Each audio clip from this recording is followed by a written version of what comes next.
Hey everyone, it's Joe. Welcome to another episode of the Future Business Analyst podcast. My guest today is Jonathan Hunsley, Service Development Director with Assist Knowledge Development. Now, Jonathan very humbly left one of the fields empty in the guest form, which means as a consequence to him that I need to fill that gap. So as well as being the Service Development Director at Assist, is also Chief Brewer, or maybe the big teapot or something like that at the BA Brew Podcast. Welcome to the show, Jonathan. Thanks for joining me today. Thanks, Joe. Thank you for inviting me. I'm really pleased to be here. Yeah, no, it's good to have you. Now, the place we usually start with people is just to understand a bit about their background. So won't you sort of introduce us to you with a bit of a story of how you got introduced to business analysis? Okay, so I started off my career following going to university, working for an insurance company of all places. And I saw a job advert on the internal intranet site for a trainee business analyst for a graduate kind of scheme. And I applied. I was shocked to get the job. And I'll be honest, Joe, I didn't really know what it was that I was applying for. I remember asking quite a few people, what is this BA role? What really is a business analyst? And whoever I asked, I got different answers from. And I got cold feet, Joe. I initially turned that job down. Because it meant I'd have to move house and all sorts of weird things. So I turned it down, and I had quite a few sleepless nights. And then I rang up the recruiting manager and said, I've changed my mind. Can I come and join you? And I started off, I had a 2-year, very structured placement program working around different areas of information technology. So I worked in management information, data warehousing, information security, and a few other departments. And I finished this placement scheme thing. Yeah. And then I was looking at someone's desk, and I found something called an ISEB wheel, which was the Information Systems Examination Board, as it was back then. And I got myself onto a BCS accredited diploma program, and I really haven't looked back, Joe. That course was, for me, the start of my business analysis career. Whilst I've been doing it a couple of years, I was still trying to find my way. The real start was when I saw that ISEB wheel. It's now BCS. And going on it was a modelling business processes course at Piccadilly Circus in London. That was where I really thought, all right, I've started to find my profession, I suppose. Yeah, no, that's fantastic. And you've come sort of full circle, really, from that graduate, that trainee, and now to be in the position that you are, getting the opportunity every day to help people with that same BCS diploma, right? It's fantastic. I'm one of the few people that I talk to anyway that I genuinely love my job. I like helping people. I like solving problems. I like moving businesses forward. And helping people develop, learn, and grow, it's one of the absolute privileges of my job, as it is yours, Joe, because you get the chance to do it as well. Yeah, it's really rewarding. It is completely rewarding. I'm possibly the other person then who enjoys their job too, right? But no, it's a huge amount. Sort of helping people and seeing that moment when they get it, when they get business analysis and they can just apply it, template aside, not following a process. I get this thing. I mean, it's so rewarding. Yeah, it's fantastic. Yeah. 2 phrases you mentioned in there. One was solving problems. 2 was moving things forward. We've got a bit of a problem to solve today, which is the future of business analysis, right? I don't expect you to solve it for me. That would be a big ask, wouldn't it? But, moving the profession forwards, because I'm sure that you've seen it evolve from when you started through to the point where it is now. And I think you're in a fortunate position where actually you do get the chance to drive the profession forward through some of the sort of course authoring that you do and making that available to people. So it's a phenomenal position that you have. So maybe on that note, sort of, where do you see us moving towards? What do you think the next sort of trends coming are? So I find this question, it's really difficult to answer, and I've got some thoughts on it, but I'm just aware that I'm going to look back on this podcast recording in 5 years' time and know that I've given the wrong answers. So I'm just acutely aware. So, We're but I've all got in some it ideas. together. If only we had a time machine so we could see the future. But I really thought about this before today's pod, and I'm going to share. I typed in some of these questions into ChatGPT, Joe. Oh, So I initially put my thoughts down, and I thought, I wonder what ChatGPT thinks. okay. And that's my first trend. I think that we're going to use technology more and more in our professional discipline, be it artificial intelligence, be it other technologies that aren't yet invented. We are, I think, going to be moved towards a knowledge engineering, a knowledge discipline, where we're needing to take informed, data-driven decisions. We're going to have to collaborate a lot more extensively than we do today, and I think tooling can be a part of how we collaborate. I think professionalisation of this career and this professional discipline it's already happening, and I see it continuing. And I think it will grow further beyond where it is now, because I think there's a lot of individuals that are practicing as business analysts that maybe haven't done any structured training. They've not done the reading, they haven't had the coaching potentially, but they've still got the job title of business analyst. And I think going forward, we're going to see an increased professionalization of this career, where we work to standards and we're subject to continuous improvement, continual professional development. The other thing I want to throw in, I think we've got to be more and more outcome driven. So outcomes for the businesses, the organizations that we work for, outcomes for the broader set of stakeholders, and the particular stakeholder that I really think needs to come front and foremost in mind is the customer. We've really got to be driving the work towards customer and business outcomes.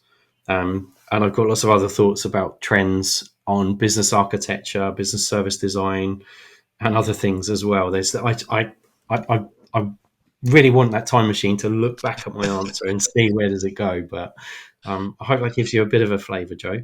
It does give me a flavour. I feel like you threw the entire kitchen and the sink at me there in Sorry terms of about that. what might be coming. I'm also very interested, as you say, in 5 years' time to like do a score, you versus Chat GPT, to see like who comes out a little bit ahead of the other one here. But GPT will win, I'm sure. well, you know, I don't know. The thing about Chat GPT is it's just sort of a collection of common knowledge, right? It's taken, and as much as common knowledge often can like indicate patterns and trends, I often look to the outliers in the individual thinking to perhaps bring something that's a bit different to that, because Chat GPT will probably give me the same answers every time, right? Whereas you're going to give me some different answers to what Samuel gave me on the last pod. So I'm very, very keen to hear this. Let's go back to a couple of things. Let's tackle them together, I think, maybe, because you sort of brought them together here, and that's tooling and collaboration. So, I mean, on one hand, I'm sort of the opinion that previously business analysts haven't really been given like the best tools to be able to do their jobs. It often feels like we're the shoemaker without shoes, but certainly,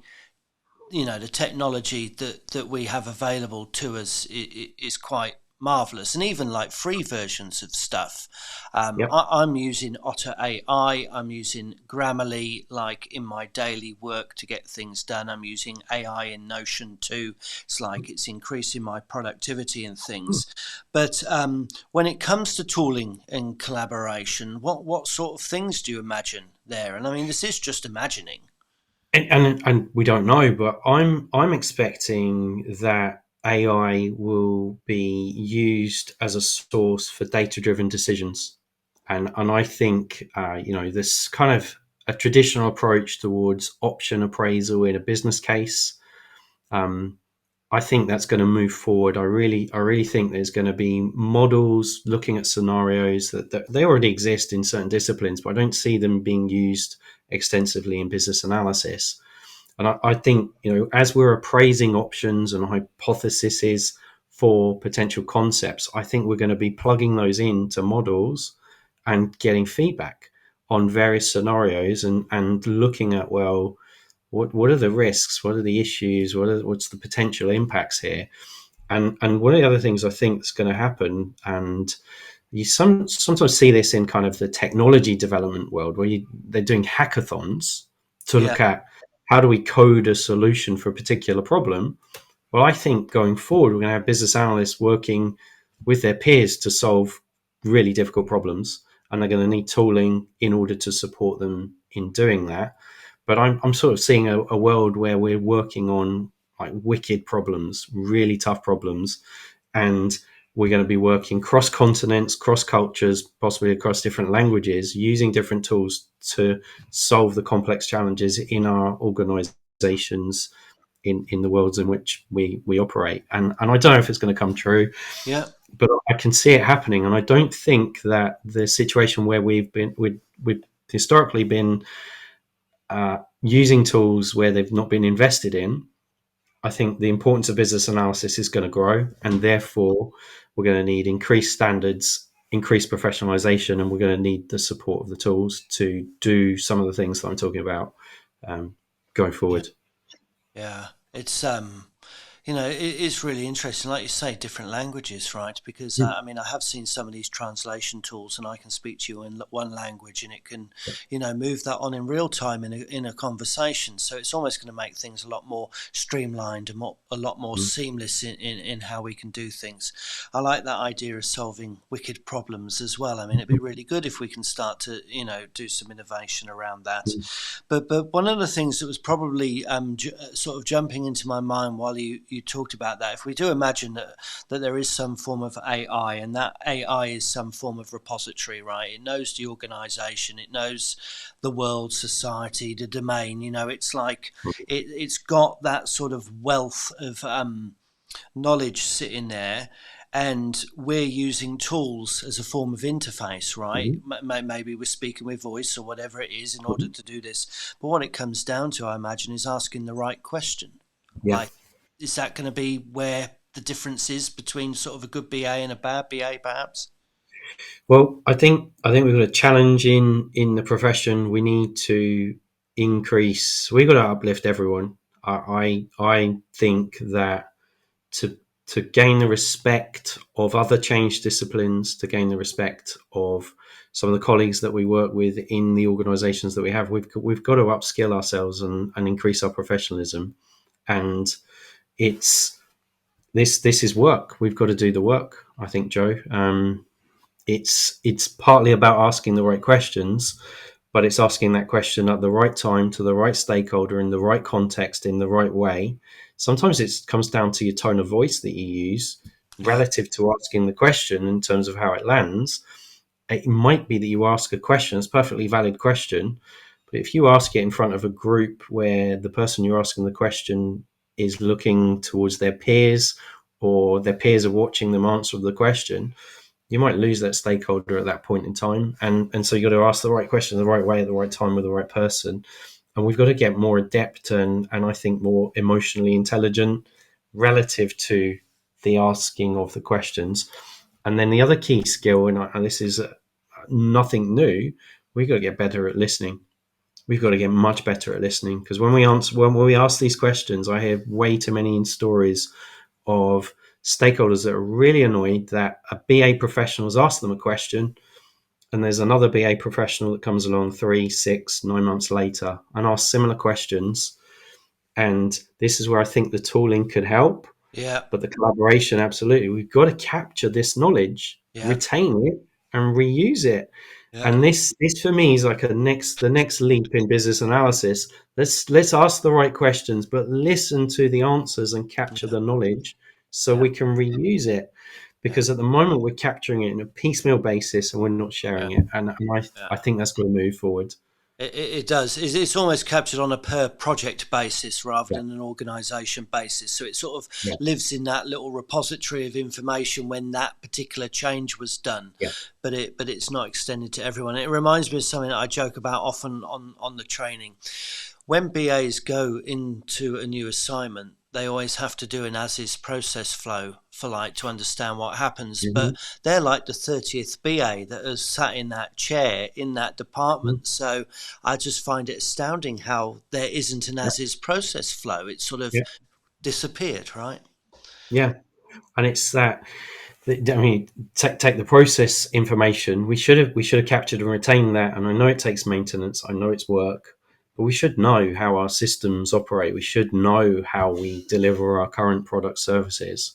Yeah. But for some reason, we're not capturing it in the change profession. We are capturing it, but we're capturing it on a per product or a per project basis. It's not reusable. We've got to solve that challenge, and we'll be more effective if we do. Because then you're not asking what is the as is. You're starting to say, well, what's possible about the future. Yeah, yeah. So yeah, just getting that knowledge to be up to date and to be current. You used the word profession in there, so let me jump on to one of those other things that you threw at me at the beginning, right? Professionalism. You talk about you talk about more people basically being drawn to the profession, I suppose. The fact that they might not identify as a BA right now, but over time they're going to find a way to realise that there are similarities between them.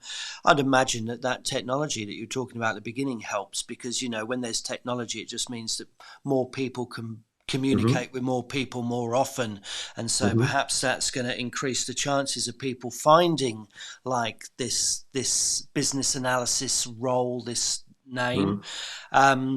How do you see the professional community changing as it starts to snowball then with new members? So I think it's partly new members entering the profession, but it's also uplifting the current members in the profession. And so I think there's a few things that we need to discuss more proactively as a professional discipline, not least the role and what are our roles and responsibilities relative to other change professionals. There's far too much role ambiguity, confusion between, for example, the business analyst and UX designers or solution architects, business and enterprise architects. Where does one start and one finish? Whose job is it to look at the non-functional requirements, for example, of a particular product or service offering? In some projects, it's one role. In another project, it's a different role. In one team, it's someone else. And I'm not saying we need a global standard for that that everyone has to comply with, because I don't think that's realistic. But Yeah, we you're need a not going more to get one. proactive.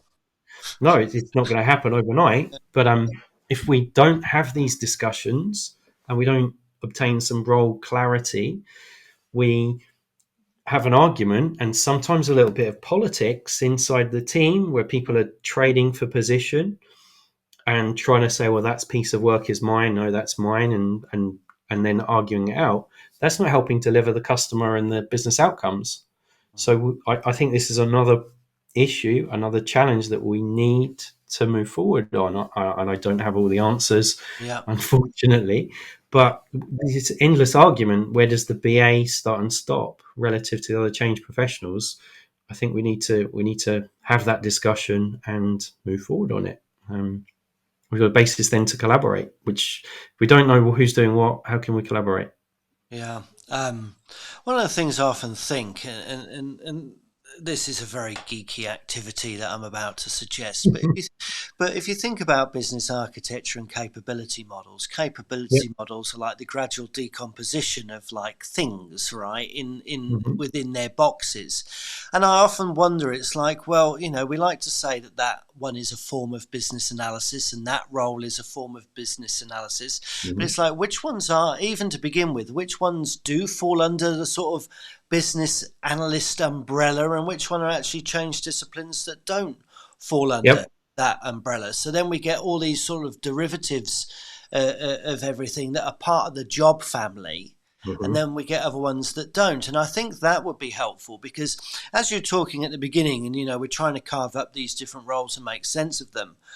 One thing that doesn't help us get to the standard is the fact that organisations are of different sizes. So if you're a small startup, you're not going to have 10 different people. But if you started to see it as job families, perhaps you could put all of those things together under that one within there, and that might be quite helpful.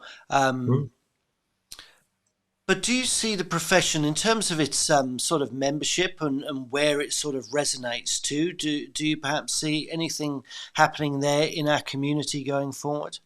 So I think that there needs to be more discussion on standards. I think there needs to be more discussion on outcomes from business analysis service delivery. And I do think the data-driven decision making, we've got to start learning lessons, not just on the per project or per product release or service release basis, but across the community. So how can we get BAs, let's say, for example, in the UK, collaborating with BAs that are working in South Africa or the Netherlands, learning lessons and sharing them with each other. And I'm drawing on, if you've come across it, the concept of the black box in Black Box Thinking, Matthew Syed, an industry whereby we look at lessons learned and how we move forward. Someone showed me or told me just last week about a £27 million project that had been deployed where they weren't allowed to go and speak to any of the users of a target state system. And so they developed requirements, they developed the solution without any conversation with the actual users of the solution. Okay. And they've deployed it and it's defective. It doesn't work. It's not meeting the user customer outputs. And this is in a modern organization that I'm not going to name, but they've now got to do another project to fix that. And it's kind of these are age-old problems that we've known about for decades, and we have to get to a point whereby we get to a tipping point and we say, this isn't acceptable anymore. We want to drive strategically aligned beneficial outcomes for our organizations, and we're going to learn lessons, what's going well and what's not working well, and stop repeating the mistakes and start learning from the successes. And I don't have all the answers, but I think collaboration and tooling has got to be a part of this, and standards. We've got to have a standard so we can communicate with each other. If that makes sense, Joe. It does. When you were telling me that story, I was thinking, is this going to end in a happy way? Like, actually, is he, I felt like you might be building up to some happy ending where they managed to miraculously deliver something a customer wanted without speaking with them. No. It's crazy, isn't it? No, I mean, doing business analysis with your hands tied behind your back and blindfolded, not being able to talk to your customers and users, your stakeholders, that should be consigned to a different era, and we should have moved on from that. But unfortunately, and that's just one anecdote, there are still projects where the BAs are perceived to not be able to or not allowed to go and talk to people, and that we've got to consign to history. Yeah. No, we do. It's just it's insane that can still happen. It's like, well, you may as well not have those BAs, really. I want to drop two words in that you've actually not dropped in yet. I'm surprised not to have heard these come out of your mouth yet, Jonathan. But service design. So service design, it's part of the future. You know that I think that, Joe. Yeah. I think that the BA has historically been quite comfortable talking about requirements and options in business cases. But what we need to do is we need to move from a position whereby we're afraid to or unwilling to talk about solutions, and to move into a realm whereby we're comfortable facilitating design decisions and looking at how do we design services in a cohesive, collaborative way with other colleagues in the change profession. And I do see this as a major kind of stream of where I think business analysis is going to move to. We're going to have to roll our sleeves up and get our hands dirty and start looking at prototype solutions, deploying those, testing hypotheses, being comfortable with A/B testing, and learning from lessons learned from prototypes, working with customers and improving and evolving things. And historically that position whereby the BA would only ever look at the requirement and non-solution specific. I think we need to be mindful that there's a time and a place to only look at requirements from what it is that we want to achieve. But we've got to be comfortable at the right time and the right place and with the right context to cross over that Rubicon and start to talk about what solutions might be viable for our context in which we're working. Techniques like design thinking can help with this, or approaches such as design thinking can help with this. But we've got to move from just looking at the what to looking at both the what and the how relative to the solutions that we're putting forward, and we've got to gain confidence and competence in doing that. And I think service design is absolutely one of the ways that we can do that. Yeah, I think so too. Before delving into some of this stuff, though, I just want you to sort of position something a little bit for me. I'm hearing prototyping, I'm hearing A/B testing, and now I'm thinking, what's the difference between service design and product management, maybe? This is a fantastic question. I'm so pleased you've answered it, as you've asked the question anyway. So, in the change world, as I see it, there's often a project focus. So we're delivering in the constraint of a project, or we're developing and delivering products. And both of these ways of thinking and approaches, I think, are becoming out of date. So service looks holistically across all projects, across all products. And so we've talked in business analysis terms for a long time about this need for a holistic view. The service concept looks across all products. So we're looking at what is the customer experience across any of the products with which you might interact with relative to an organization. So if we took Apple, for example, they've got holistic design across the watch, the phone, the Mac, the Apple TV products. And so what is service? Well, we're looking at consistent service offer, consistent and an enhanced customer experience across those products. So we're looking at like a strategic positioning above products. And one of the things that I think will happen, and I haven't got the crystal ball, but I think product-centric thinking is slowly going to become out of date, because people are going to realize that actually we need to think about these things holistically. It's no good having a great customer experience with a single product and you use another product from that company and it's dire. That variance is going to cause you to go elsewhere. Yeah. There's going to be variability between the different product teams that implement those if they don't have the overreaching standards. So it's a bit like a sort of brand wrapper in a way, an experience wrapper, just to make sure that there's sort of consistency across all of those touch points between the organization and the customer. Yeah, and then the ability to dive into the detail in the product and to fix, improve pain points, touch points as appropriate, but be able to zoom in to the detail and zoom out so that holistically the thing joins up and it works effectively and efficiently for both the business and its customers. And other stakeholders. I mean, I worked in financial services for the majority of my career, Joe. There's one bank that I worked for that had, for just debt collection, 37 different teams collecting debt in 37 different ways using 37 sets of processes, business rules, standards, and information technology products. You know, and this kind of that's okay in a product-centric world.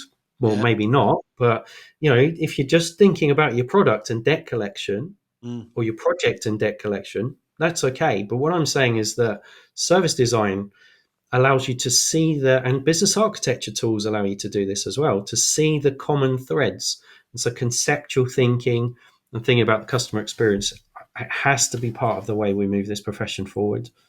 Yeah, it does. And then, you know, with that, if you do find a certain gremlin in one spot, you know that in 3 or 4 other spots as well, you've got to iron that out. Okay, so let's come a little bit back deeper into this now that you've cleared up the difference between the two for me. I mean, you talked about things like prototyping and A/B testing. You mentioned this line between what and how. Mhm. I remember, I mean, that was a line we were always taught growing up in business analysis, wasn't it? You do the what, you don't Yeah. do the how. And Yeah. I often felt with the systems analysis side of business analysis that there was a bit of how Mhm. potentially. Depending on the organization, you might do a bit of sort of user interface design. But even with business analysis, to a degree, I feel like there's a bit of how because we Mhm. constrain later on. We're sort of implicitly like Mhm. framing a design, but getting deeper into it, being a part of the conversations about what that thing Mhm. looks like, I think would be really interesting. So how do you sort of, you mentioned design thinking as well, but do you see prototyping just becoming more prevalent in sort of day-to-day life here in this A/B testing? I think lots of BAs already using prototyping all of the time, but experimenting with concepts, thoughts, hypotheses, so like thought prototypes, and then if it's a prototype of a technology solution, absolutely the wireframing and the actual tech prototype. But it might be a prototype of a new product, might be a prototype of a new service, and I think we've got to get more comfortable with the fact that the world is uncertain and complex and we don't have all the answers. And so, in the definition of our requirements up front, we don't know. We can't predict the future. And so, one of the things we can use the prototype for is to explore. And I'm going to throw in some additional kind of words here now: systems thinking, systemic thinking. If we Yeah. think about systems of systems and all of these interrelated components, we can't possibly understand that on our own. And if we make a change, we're going to have to see, well, what's the impact on the systems or the broader ecosystem in which we operate? And I think, these concepts, A B testing for me isn't just about technology, it's about testing different processes, maybe different sets of business rules, or a different variant of a product or service. Yeah. It's a concept that comes from tech development, but we're going to have to get more and more comfortable and confident in using these types of tools so that we can test the ideas that we have and be part of the conversation about how we move businesses forward. Far too often, because we've got this blocker, we'll just talk about the what and just the requirements.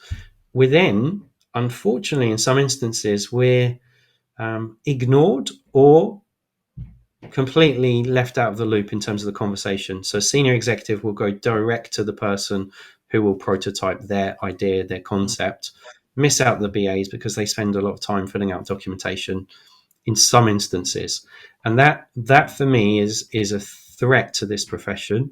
And we have to be cognizant of the problems in the profession and move the profession forward so that we are comfortable with rapid prototyping of new concepts and ideas, objective data decision making based upon those, the A/B testing of the new concept on idea and learning from the results, and working with our businesses, our organizations to push push ideas, push change forward in a positive, beneficial, and aligned way.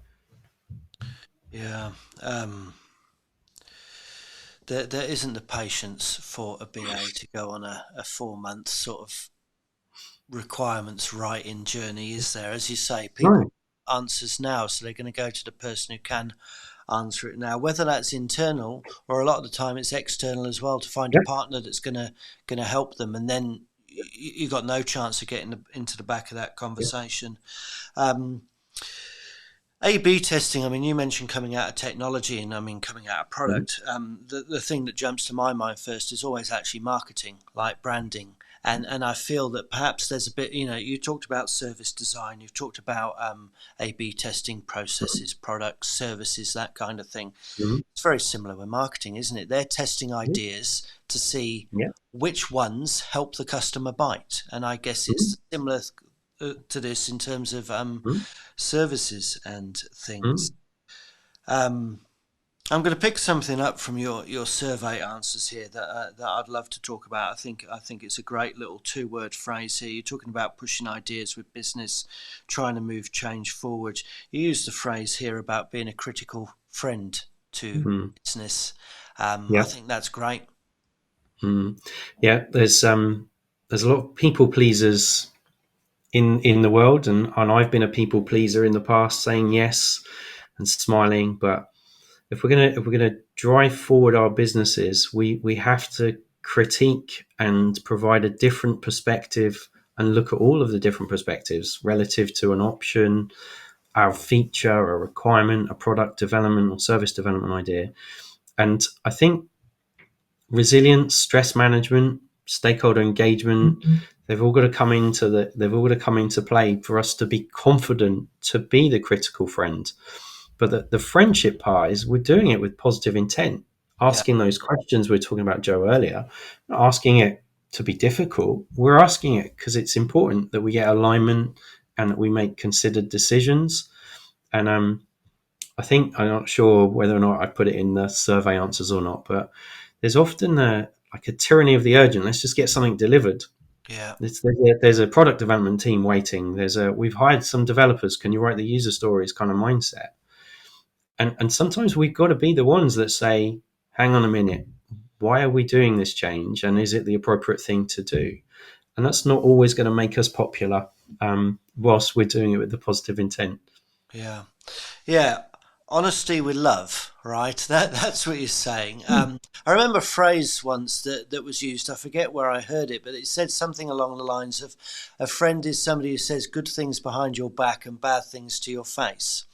Right? Ah, And I've always thought that you do want the kind of people who are not, as you're going to say, just give you the answers that please you, but rather give you something that's going to help you take mm, a critical look at yourself and move mm, yourself um, forwards. Another thing with your sort of view on prototyping, A/B testing as well, which comes back to something you said right at the start as well, is the need for collaboration yep. around that. You've talked about listening, but when it comes to just engaging with people, working with people, what particular sort of changes do you perhaps see in the way that we operate with those roles that support us and we support back? So, do you mean in terms of the other change professional roles, Joe? Yeah, yeah, and the Yeah. business as well, business roles. I think we've got to get more inquisitive about what are the differences between the different roles. I think empathy, understanding where people are coming from. We're going to have to also, unfortunately, it's not particularly exciting necessarily, but look at principles and governance. How do we co-create value with, for example, a change manager or a product owner? How do we set up a an environment whereby there's trust, there's empowerment, there's psychological safety, there's a ability to show, for example, strengths and vulnerabilities with those other change professionals that you're working with. There's there's a there's a whole lot of work there required to engender what I would describe as a collaborative team. And it's not just, right, let's have a workshop and collaborate. There's more to it than that. You've got to build the relationships. And some of the best working relationships that I've had are those where I spend time with the folk that I'm working with, really get to know them, go out for lunch with someone. And I know in these kind of post-COVID world that might seem strange, but sitting and going for a coffee with someone in a in-person basis, um, I think there's value in that, and we have to make the time to do it. You can do it in a virtual context, absolutely, but you've still got to prioritize the time to get to know your colleagues and to create that environment. It also requires a lot of leadership, and I do think the BA is a leader. We have to show leadership in the aspects that I'm discussing in terms of creating a culture of psychological safety and trust, listening to colleagues, being able to share strengths, weaknesses, vulnerabilities. We've got to show leadership in that space in order to help create this this culture where we can actually collaborate with other change professionals, with our business counterparts and colleagues. Yeah. Not easy though. No, it's not easy. A thought that popped into my head when you mentioned the workshop there is like a workshop is in a room. We perhaps need to make our daily work a workshop so that we're working collaboratively with people. It becomes like more like the day to day than just that once off 4 or 8 hour thing that we have. A lot of the ideas, I mean, we haven't really covered business architecture today, but you dropped that in. We've dropped in service design. We've talked about customer experience. We've talked about tools. We've talked about chat GPT, repositories, being able to ask the right questions, get the right data, make some insightful decisions about it. I think we've blown the top off business analysis today. We've thrown a kitchen sink at some things. Apologies for that. No, but it's great, right? Like that's where we're here, because I'm a great believer that we don't have the answers, but let's start talking about it. And if we don't talk about it, then we're not even going to know that there's a question that needs answering. But I feel like you've set a new bar perhaps of the potential, and now I'm beginning to think, how do we realise this potential? Sort of where we are now. To get in there, what sort of things do we need to start doing? So I'm really excited about it. Genuinely, I think this professional discipline has a lot of potential.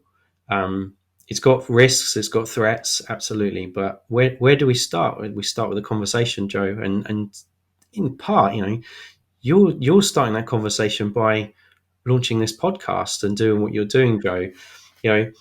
Meeting and working with other believable folk in this discipline and sharing the ideas and concepts, doing work in our respective communities and cross the communities. It's all of our jobs to do this. It's no one person's job. I think the professional bodies have a role to play. I think the individual practitioners have a role to play, and I think it's exciting, but I don't have the answers, Joe. I don't know how we get to this point where the BA is skilled, competent, and confident in the fields of business architecture, business service design, and business analysis, and able to manifest positive, strategically aligned change outcomes, no matter where they do that work, wherever that is in the world. That's like I think I'll be working towards that towards the end of my career, and until the very last day of my business analysis career, whenever it is that I retire. And I don't know when that will be, but I might even be working on it post-retirement. I see this as I don't see this as not a 10-year thing. This might be beyond that, but it's we've got to get to work with it. And having this conversation and the conversations that we have with others all the time, Joe, it's part of this work, but there's no one silver bullet. I think there's no I'll go do this and it's fixed. What are your ideas, Joe? How do we get to move towards this confident, competent, high quality BA professional of the future, Joe? I know you should be asking me the questions, but what are your thoughts? You're the first person to ask me a question back. It depends. How about that for BA answer? Okay. Have we got another 45 minutes? It's complex, but I like what you say. It's about having conversations, and that's exactly why this pod started. I don't believe that any one person has got an answer, but I do believe a collective, a community, a consensus around some ideas. The sowing of seeds through people who listen to this, and it adds some sort of difference to what they were thinking, or it completes an idea that they had. And I think together we then sort of come along on this journey, and we take a path forward. And I think it's going to be a long path, like you say. We're probably not going to see the end of it. I mean, well, the future's always there, right? It moves as we move, but we're not going to see the end of it anytime soon. So as long as we're on the right path and we start walking down the path, I think that's sort of the best thing that we can do. And to anybody listening, as I've just highlighted, if you want to come on this pod, if you want to have a seat in one of these chairs and have a conversation, please do. futurebusinessanalyst.com/survey. Fill that in, book yourself a slot on the show, and I look forward to having a conversation with you. Which is probably also a good time to say thank you for the conversation, Jonathan. It's been wonderful to chat with you. I appreciate you throwing your kitchen at me. It's been fun, and I'm sure this is the start of a couple of more conversations that you and I will have maybe offline. But thanks for coming on. Brilliant. Thank you for your time, Joe. Thank you very much.